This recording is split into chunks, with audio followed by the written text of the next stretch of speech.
ঠকে গেছি আমি এই মোমবাতিটাতে। এইটা আজকে আমি কিনেছি, আমি আর মা গেছিলাম, ঠিক আছে, দিওয়ালির জন্য। 10টা আছে 20 টাকা, না কি বলছি, 10টা আছে 40 টাকা করে নিয়েছে। 40 টাকা একটা প্যাকেট।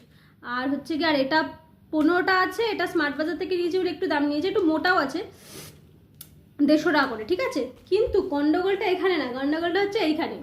এটা আমার একটা 20 টাকা করে নিয়েছে, 20 টাকা করে একটা পিস।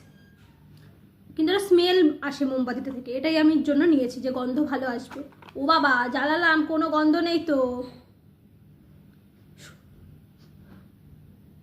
শুকতে শুকতে মোমবাতিটা বন্ধ হয়ে গেছে ভাই, কিন্তু কোনো গন্ধই নেই। কি কি ঝান্ডু মোমবাতি, পুরো একদম ঠকে গেছি আমি।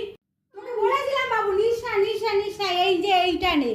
তুই কি করলি? এইটা নিলি 20 টাকা করে প্যাকেট। আরে শোকো, ও বাবা, এখন গন্ধ বেরোচ্ছে? জ্বালালে গন্ধ বেরো না? কি না। মোমবাতি?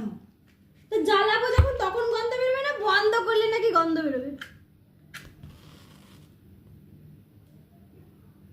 কোনো গন্ধই নেই, পুরো বেকার। পুরো 20 টাকা করে এক একটা মোমবাতি, 80 টাকা প্যাকেট, পুরো আমার মোমবাতি ঝাড়।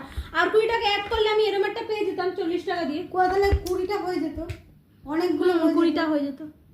থাক, ছাড়ো, বাদ দাও, কি করবে, যা করে কিনে নিয়েছি। হ্যাঁ, আর কিন্তু এমনি এগুলো ভালো, এই যে এই সিলভার ওয়ালা লাগানো অনেক- থাকে না, অনেক এগুলো তো অনেকক্ষণ জ্বলে এই মোমবাতিগুলো।